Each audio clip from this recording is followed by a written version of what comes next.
There are hundreds and thousands of abandoned mines that weren't economic. And so I think that's the difference. And the last thing I'll say on this, we can go to another subject. Even if you want to mine uneconomic gold, $1 billion worth of uneconomic gold in the Grand Canyon, you have to destroy it to get it.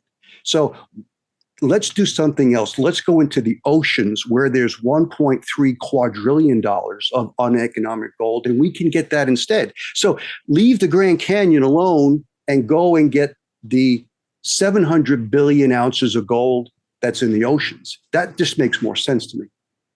So why don't we just go to the sun where there's 2 trillion tons of gold? That's so. Bix, and the reason why I just wanted to share this. If you don't have energy, you can't mine for gold or silver. And so what the mining of gold in the Glen Canyon proved after 1912, no investor or no miner would waste their time down there because it just wasn't economic to produce it. They went elsewhere. And that's the reason why they left the gold in the ground. And this is the case in many places throughout the world. They just leave uneconomic gold because people look all the losses, all those different companies that went bankrupt. And that still happens today. Okay. So your take is it might be there, but it would never be economic to mine. And it's true all around the world. There have been hundreds and hundreds of mines that started that failed because it wasn't economic. But was there any that had billions and billions of ounces of gold there, identifiable, just uneconomic to mine?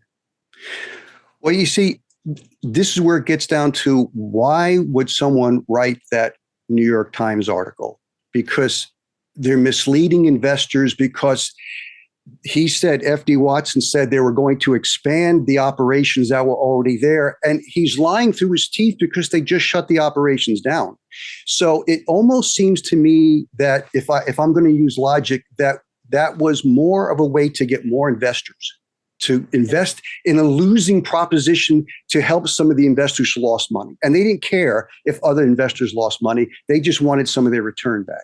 Because, again, 50 cents a yard, I don't think any miner would go down there and try to mine it for that. And I mean, I get it. I read the report you read. I know where you got all those pictures. It was in the Cultural Resources report. Right. And I read that too. But I didn't stop there. I kept going. And I think if I could have my rebuttal now, if sure. Could I interject one real quick question? Is there a material distinction between the Glen Canyon and Grand Canyon? And why is there that change, Steve? The Glen Canyon starts right at Lee's Ferry and goes up. It's actually the larger part of the Colorado is bigger, and then there's the lower limit, which starts at the Lee's Ferry, and that's when the Grand Canyon starts. So it's really the Glen Canyon where they did most of the mining, not the Grand Canyon. So is there a real difference there, Bix, of what you think or how you identify where you think all that gold is? There is, in that. When was the area of Lee's Ferry cut off from mining or from exploration? And that was very important. I believe Lee's Ferry is still in the Grand Canyon, but you're right. The Glen Canyon's on top, the Grand Canyon's below that, and then below that is the lower part. After you leave the Grand Canyon, huge amounts of gold are found down there, just as was found in Glen Canyon and above Glen Canyon. So we're talking both sides of the Grand Canyon, massive amounts, billions of ounces of placer gold was found. Now, whether or not, if it wasn't economical for most miners, and I can get into my slides about how I got to where Steve got, but I kept going because there's more to the story than just the 2 failed miners. There's a lot more to that story. So let me share my stuff. So put yourself in 1900. 1900, there was hardly any gold. We had just gone on to the gold standard. There was only 450 million ounces of gold that had been mined, approximately.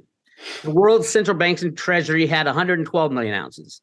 The U.S. had 21 million ounces, and then 71 million ounces have been coined. So the World Bank, the Treasury, banks, and coinage is 255 million ounces. And here we have supposedly billions and billions of ounces found in the banks of the Colorado River. That is gigantic. That no matter how much it costs to get out, and I get you, Steve, yeah, it wasn't economical.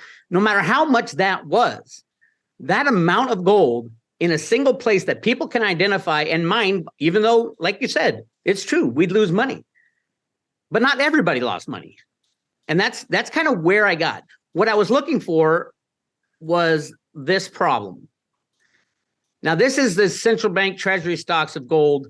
When we first went on gold standard, the U.S. Treasury, and we didn't have central banks, but the banks did hold gold. We only had 602 tons of gold.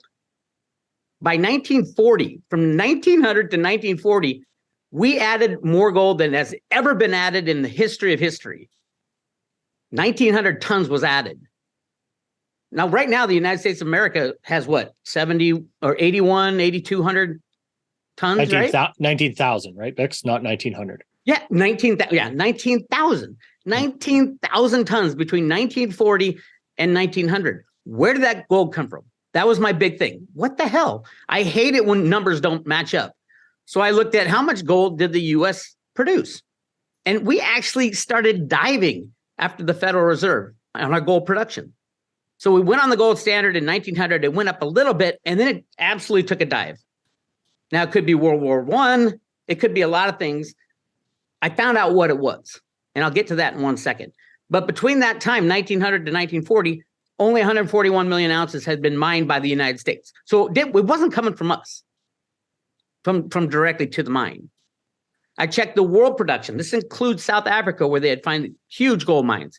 The total world production was 858, or 24,000 tons. Did all the gold in the world flood into the U.S. Treasury? No, it wasn't flooding in. That's when I found this. Now, Steve is right. This was a failure. The Stanton attempt to mine this gold that he found there was a failure. But let's listen to some of the things that were said. And it might be just, pump it up so we can get some money to what? To build another steamboat to waste? I mean, it wasn't like these guys were running off with the money. They truly believed that they could get this gold out at a profit. And that is actually proven in a 1929 Supreme Court case that they both testified. They both testified that the gold was there, and because this court case was between Utah and the United States of America, saying who owns the gold in the ground, who owns the gold along the banks of the Colorado River. So they brought them in and they both testified, yes, the gold was there. It was so hard to get to. It was so the middle of nowhere, but we think we could have done it. So yeah, I think it was there. Some of the things they said, men engaged in gold dredging operations expect to astonish the world. He says, when the whole field has been developed, the supply of gold in the world will have increased by billions. Exposed to the site are billions of yards of this silt containing more billions in wealth of precious metal that the human mind can possibly grasp. Yes, it is all sensational, but they weren't the only ones. It wasn't only the Huskanini guys and the Charles Spencer that were finding this gold. As a matter of fact, if you look at what was going on, which I did, I used the Wayback Machine. It's a great machine to go back in the internet, but also the New York Times. You can search the history. There was a mini gold rush in 1892 in Glen Canyon. That's the canyon right where Steve was talking about, right above. Right. Yeah, I heard about that. Yes, there was a mini. You're true. That's correct. There was a mini gold rush. Yep, and it said the Salt Lake Tribune, for a while in that year, which is 1892, more than 200 men per day went into that region. And it was very hard to extract profitably with the technology of the day and the price of gold. Lee's Ferry find in 1912, billions of ounces in the silt capstone under. I've been there. I've seen it. I'll show you a picture in a second. I didn't believe it. I thought, bullshit. This is crazy. So I went out there to make sure that it was the true story. And what I was really looking for was that damn steamship, because who in their right mind would build a steamship in San Francisco, piece and part it out on a rail to horseback, and then donkey it to this place in the middle of nowhere in the middle of the Grand Canyon? It was bizarre. So I kept digging. So the Charles Spencer attempted to mine placer gold located at and around Lee's Ferry, but could not find profitable gold because of the exorbitant costs associated with mining in such a remote area of the Southwest. Then I even saw the guy you said, the Huskanini guy. Robert Stanton's interest in placer mining in Glen Canyon was the impetus behind the organization of Huskanini Company and his dream to build a fleet of gold dredges. Unfortunately, he chose to mine rocky silt with a bucket dredge instead of a suction dredge, and was not able to mine any gold at large after a large expenditure. Yeah, he didn't mine anything. He brought in the wrong dredge. You couldn't even try to get it.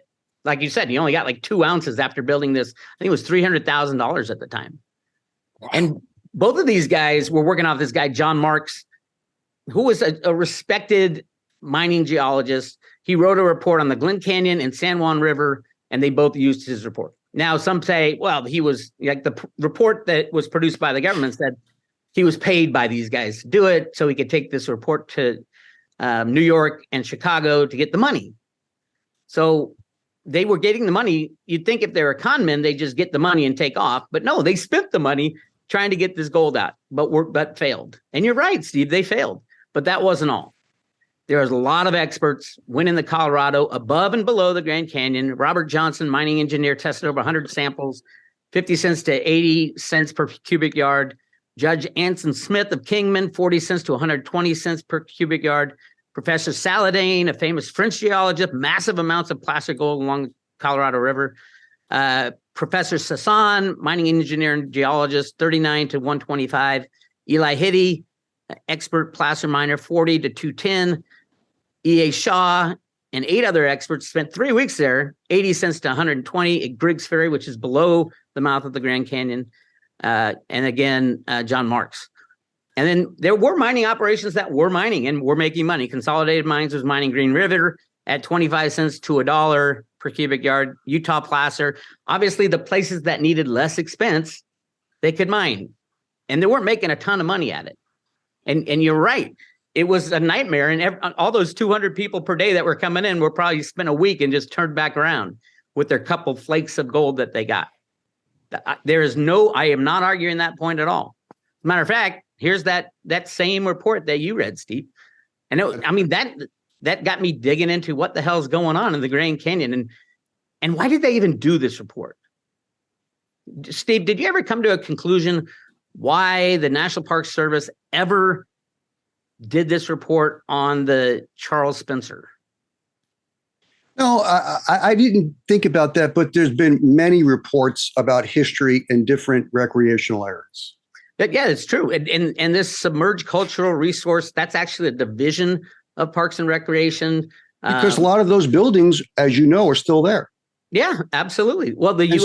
So people like history, so they want to know what was going on. And so I don't look into, there's 2 ways to look at life. While there are conspiracies that do take place, I don't think everything is a conspiracy, and I don't think you do either. And so a simple explanation is there are buildings there. What the heck happened?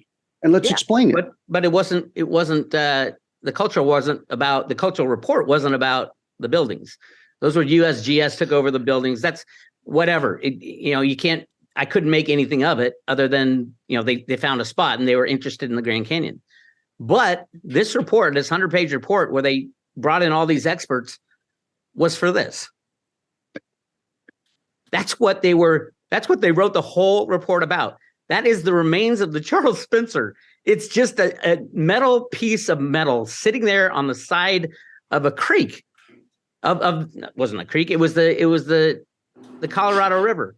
And to me, I'm like, this doesn't make sense at all. Now I'm not. Well, first of all, it was a 190-page report, and secondly, part of the issue, as you probably realize, the parties involved were blaming the steamboat, the manufacturers of the steamboat. They said it wasn't powerful enough to go upstream to bring the coal. And so they were blaming the problems of the failure of mining gold in Lee's Ferry on the steamboat. And that's what they did on this cultural resource report is to go back and show that the company who produced the steamboat, and they went into a history about steamboat manufacturing and how many steamboats are being built. the peak of the steamboat industry and to show that the Charles E. Spencer steamboat was it wasn't the problem. It worked as they said it was going to work. Again, it was just a failure. Hey, Bix, I'm definitely open to look at this information, but I didn't have an answer. Many, that answer doesn't make sense. That answer doesn't make sense.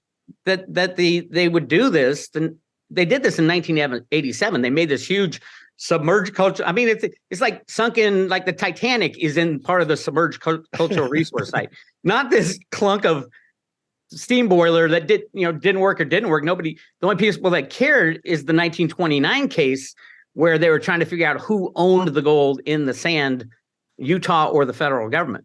Nobody cared in 1987 whether or not it worked or not. But yeah, it was part of the report. I have not figured this out, and nor do I care, truthfully. But it brought me to further things to think about.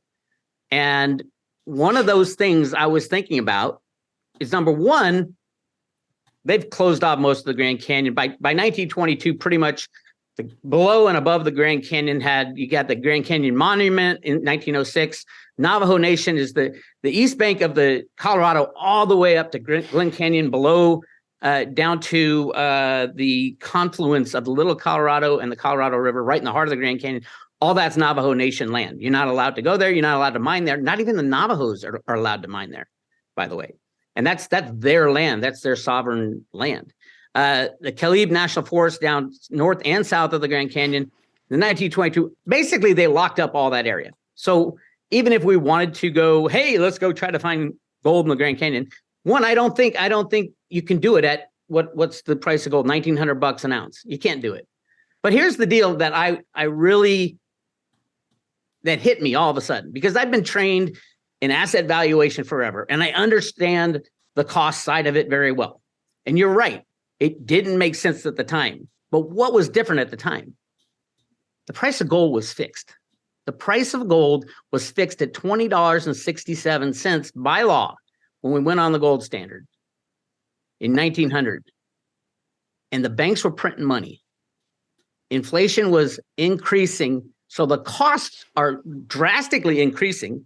That's why you had all these mine failures in the 1920s. Steve, you're not looking at the other side of the equation. I'm sorry, I don't understand. Okay. You're correct. You see, the issue with doing gold and silver, the issue with having gold and silver money, physical money, there's two issues, if you don't mind. First of all, it's very problematic when you get a lot of gold finds and silver finds. It is problematic, and we see this over and over. And vice versa. And vice versa. The one thing is it causes serious inflation, and deflation at the same time. The next thing is 1 billion ounces of the silver that was used in circulation from the 1800s to the mid 1900s was lost.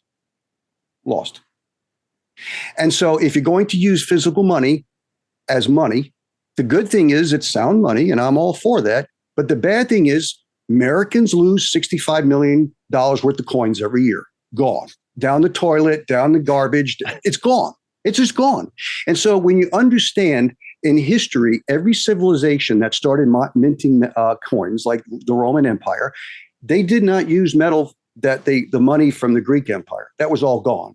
Most of it, 90-something%, was lost forever. So it was the metal that they mined at the time was used in their coinage. And if you go back and look at the silver denarius, and you're a smart guy, you'll realize that when they studied the silver denarius, that metal came from the Roman Empire's mines. And then when you go to the Spanish Empire, all that silver came from the Spanish mines. And today, the silver that we have in the recent 1900s, that didn't come from the Spanish silver. That came from our mines. Right. That came from, and so this is the issue. And so I do agree. It's a very complex situation. And but it's not new, because they knew the problem too. When the bankers fixed that price at $20.67 and the U.S. signed up for it, they knew that was like the marginal price of most mines in the U.S. If you had a good mine, you're going to make a little money. But any of this Grand Canyon gold would probably not do well. And as a matter of fact, that was a hot topic. As you can see from right here, this guy was the modern day Ron Paul. His name is Louis McFadden. Louis McFadden from 1920 to 1931 was the chairman of the Committee on Banking and Currency. He hated the Fed. He's like, they are screwing us big time because they have fixed the price of gold and all the mines are shutting down. All the silver miners already got screwed with the crime of 1873. So this guy, Louis McFadden, said, screw this. We're going to fix this problem of all these mines being suboptimal. We need to get gold in our coffers. He introduced a tax on, not on the miners, but a tax on other than Treasury gold. So they're mining gold. It's going to the U.S. Mint and it's going to what they call, it's like the jewelry manufacturers. We're taking, all the rich people were getting their gold through that avenue. He was going to put a $10 tax on that gold, which is a 50% tax. And he was going to give that tax to the miners so that they can mine gold that is on the edge. And as a matter of fact, I found articles about this. Senator Louis McFadden, chairman of the Banking and Currency Committee from 1920 to 1932, introduced two bills to add $10 tax on all gold manufactured items, and that tax would go to the gold miners. And here's the two articles that I found. It would pay a premium to gold producers. Representative McFadden offers bill to prevent waste of national ore resources. And then just to read off this, Senator McFadden revives his proposal for an excise tax on gold. I can't read that under the thing. Census reports of condition of the industry. The idea of gold bounty is that production is falling off and consumption of gold in the arts is increasing. Hence, there's a danger of scarcity for gold as money unless its consumption for other purposes is discouraged by a tax. The industry is declining because the costs have increased, like those of all industries, and yet the price of gold is pegged by law at $20 an ounce. It is argued that the excise tax would raise the price of gold elsewhere than at the mint and produce an equitable and adjustment between the producers and the industrial consumers. And then we had this article, and this sums it up perfectly. This is from the Salt Lake Mining Review in 1920. And this is the quote from this article. It is highly probable that the Congress of the United States at the earlier session will pass an act granting a bonus of $10 per ounce on all new gold produced in the United States. It appears that it is positively necessary that we have more gold in order to handle the business of the country. And only in this way can we have sufficient gold production to be secured. Such a law would materially advance legitimate gold mining in the banks of the Colorado River in Arizona, Colorado, Utah, and California. In the bed of the river and in the gravel bars alongside of it, government officials have estimated untold millions absolutely in sight. As a matter of fact, it is asserted that there's plenty of gold in the Colorado River between the mouth of the Grand Canyon and Big Bend of the river, a distance of less than 100 miles, to pay the national debt many times over. The problem was not that it was uneconomic to mine. The problem was the bankers had set the price of gold too low. And I would argue, and I think this guy, Louis McFadden, would argue that in 1935, that change in the amount of gold, the dollar amount of gold from $20 to $35 revived the mining industry. And as a matter of fact, you can see what happened right here, right in here, 1935, bang, it shot up. And then you had World War II and a lot of other constraints. And then 1980, we had gold price hitting $800, bang. That's what it was missing back then in 1900. It wasn't that it was uneconomic. It was the price they could sell the gold for was set, and the costs were rising because the banks were inflating the currency. Bix, I don't disagree with the information you're providing here.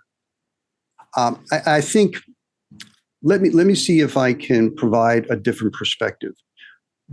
In the past, if we go back in history, there are going to be bankers, there are going to be elite, there are going to be entities, official entities that are managing this system. They could be managing it for ulterior motives, or they could be managing it for the betterment of the good. And here is one thing that I try to we can get lost in this information, and I don't disagree that there's this going on. The problem comes down to, I hear that basically the ills of the world are the bankers. That's what I hear from many in the alt media, the precious metal community. If they stop the manipulation, Peter Schiff says, if we let the banks go under, JP Morgan, and get back to a free market, real money, that we can have expanding economy. The problem is it comes down to the energy. It comes down to understanding what's happening with energy, where my focus is. The issue is, if the bankers made a playing field, it was fair for everybody. And it's in the movie called The Margin Call, that most Americans would be poor, because it's about the bankers siphoning the energy in our favor, the West and now Asia. There's about 3 or 4 billion people who are very poor in the world because the energy from the bankers have siphoned it into our favor. Now, we had a lot of energy in the United States, which made us a very prosperous country for quite a while. But back in 2005, we were importing 75%. So we're taking energy from other areas, and other people in the world were poor because the bankers siphoned that in our direction. So in one side, we can blame the bankers for manipulating things, for controlling the gold, for controlling how silver and gold are mining. But it's really not the gold and silver that's important. It's the energy that's important. Gold and silver, I call stores of energy value. And really they have been for thousands of years. So I don't disagree that there has been control by entities for and against in different periods by manipulating or controlling how gold and silver are mined. We can look at it as being negative, or we can maybe look at it as being positive, because all that silver that was brought into the Spanish Empire was very negative to the Spanish people. As a matter of fact, they were impoverished really from all that silver, which it sounds crazy. So in the attempt to manage this, and we have, well, you might disagree, there is no market right now control of the gold price, even though many would say that the futures market is controlling it. There is no control. No one's controlling the gold and silver price. What's controlling it is how much can be pulled out economically. So if things are happening in the past, controlling what happens in the Grand Canyon, I can assure you, I still would not be a part of going into the Grand Canyon and mining gold and destroying the Grand Canyon. You don't need to. Either side of it has billions of ounces. You raise the price of gold to what I think it should be trading, $5,000, $6,000 an ounce. Of course, they'll be going on either side and say, oh my God, there is no other find in the world. I think the largest gold deposit's like 30 million ounces. This is billions of ounces on either side of the Grand Canyon that at this low price of gold is uneconomic. Now, a lot of this land is protected in national parks, and we don't even know what's in the Grand Canyon because we're not allowed to even take a pebble out of there. Well, let me ask you this. Do you think the world has more problems besides mining gold and the value of money? Oh, of course. The world has so many problems. I mean, I'm just here to defend that, yes, we have this massive resource in the Grand Canyon and around that area. We don't even have to touch the Grand Canyon. Grand Canyon is 200 miles long. When people go to the Grand Canyon, they stand on that damn shelf and look over. That's all they do. I've been down there. I've driven all the way to Lee's Ferry, and it is hell to get there. 100 miles either way, you can't get there. That's why Lee's Ferry became famous. Back then, it was the only place to get over that damn river. So all I'm saying is, yes, there's massive amounts of gold. We've known about it since the late 1800s. It is uneconomic to mine because the price of gold, I believe, is way too low compared to the amount of dollars and dollar derivatives that are being traded and have been created. And yes, of course, it's being rigged. We see it every day on the COMEX in silver and gold and in oil and gas, in all energies. All those markets are rigged too. I had a great teacher when I first started banking, and he was teaching me about how to value assets. And one of the best things he said, when you're looking at a company or an asset or a piece of mining equipment, and you're getting all the information, you're going to put together how you're going to value this asset. He said, garbage in, garbage out. So if you start with a shitty supply demand number that's not real, it's fake, or you start with a fake price for something, not fair market value, doesn't matter how much manipulation you do to it. If the garbage goes in, garbage is going to come out. You're not going to have like mainstream guys who say, yes, the price of silver is $21 and it should be $21 because of this supply and demand. That is a rigged price of silver. You're not going to get a good analysis from that. Garbage in, garbage out. And I always think of that when I think of valuing anything. Garbage in, garbage out. Unless you know all the variables of what's going on. Why did JP Morgan and Bank of America, why were the only ones in the last 2 days to make transfers of physical silver on the COMEX? Stuff like that. It's like, oh, let's go back. And Ted Butler was saying, hey, they had a gigantic lease. And now we're seeing that end of lease transactions going on right in front of our eyes, even though other people try to hide it. Stuff like that, I think, is really important to understand without looking at the mainstream. I don't think there are many mainstream guys other than Jeff Christian who say, yes, all these numbers are correct and silver should be valued at $21, even though we're running out. I'm just, that's the way my mind thinks. And I run around trying to prove that it is either right or wrong. And I've gone down so many conspiracy theories that have been wrong. And it's the ones that you get the good data, the good information that really adds a lot to the picture of what's really going on. Bix, if I could just add a quick little thing here. I looked up, to your point in the last slide, about paying the national debt several times over. The national debt for the US in 1920 was $25.9 billion, almost $26 billion. So, and it was actually paid down 5 years after that, down to $20 billion. So remember a little bit of historical context there. $1 billion is different. Back then, that was gold. $20 for a gold piece. So you got to fit. And it's hard when you think about like mining technology now. You know, you can leach that gold out of the sand, and there's so many more ways you can get that gold economically if you were allowed to do that. But yeah, everything was different in the 1900s, and we couldn't even get there. I mean, look at these guys, these crazy guys that tried to mine Lee's Ferry, built a steamship in San Francisco and trucked it in. I mean, that blew my mind. That's why I didn't believe it. When I saw it, I didn't believe it. And then I go out there driving. It was like a 3-hour drive from the Grand Canyon to Lee's Ferry because it's a couple hundred miles. And middle of nowhere, I walk out there and there's this little sign that says this is an underwater resource special spot. And I'm looking down, and it's just like half a steel hull that's in the water. It's crazy.